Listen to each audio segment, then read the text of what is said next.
നമസ്കാരം, press line ന്യൂസിലേക്ക് സ്വാഗതം. തെന്നിന്ത്യയിൽ ഒന്നാകെ ആഘോഷമായി മാറിയ ചിത്രമാണ് പ്രേമലു.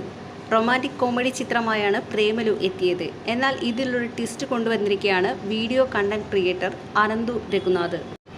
പ്രേമവും ചിരിയും നിറച്ച പ്രേമലുവിനെ അടിമുടി മിസ്റ്ററി ത്രില്ലറാക്കിയാണ് മാറ്റിയത്. അനന്തു എഡിറ്റ് ചെയ്ത വീഡിയോ സോഷ്യൽ മീഡിയയിൽ വൈറലാവുകയാണ്. സിനിമയെ നിഗൂഢമാക്കാൻ പ്രത്യേക ഗിമ്മിക്കുകളൊന്നുമില്ല. ചിത്രത്തിലെ തന്നെ സംഭാഷണങ്ങൾ അതുപോലെ തന്നെയാണ് ഉപയോഗിച്ചിരിക്കുന്നത്. എന്നാൽ നമ്മൾ കണ്ടതുപോലെയല്ല എന്നു മാത്രം. അനന്തുവിൻ്റെ എഡിറ്റിങ്ങിൽ പ്രേമലു ഒരു പക്കാ മിസ്റ്ററി ത്രില്ലറായി മാറി. വീഡിയോയ്ക്ക് മികച്ച പ്രതികരണമാണ് ലഭിക്കുന്നത്. നിരവധി പേരാണ് അനന്തുവിനെ പ്രശംസിച്ചുകൊണ്ട് രംഗത്തെത്തുന്നത്. എഡിറ്റിംഗ് ടേബിളിലാണ് ഒരു സിനിമ ജനിക്കുന്നത് എന്ന് പറയുന്നത് ഇതാണ് എന്നായിരുന്നു ഒരാളുടെ കമൻറ്റ്. എഡിറ്റർ വിചാരിച്ചാൽ പടത്തിൻ്റെ ഗതി തന്നെ മാറ്റാം എന്ന് ഒരിക്കൽ കൂടി തെളിയിച്ചു എന്നാണ് മറ്റൊരാൾ കമൻറ്റ് ചെയ്തത്.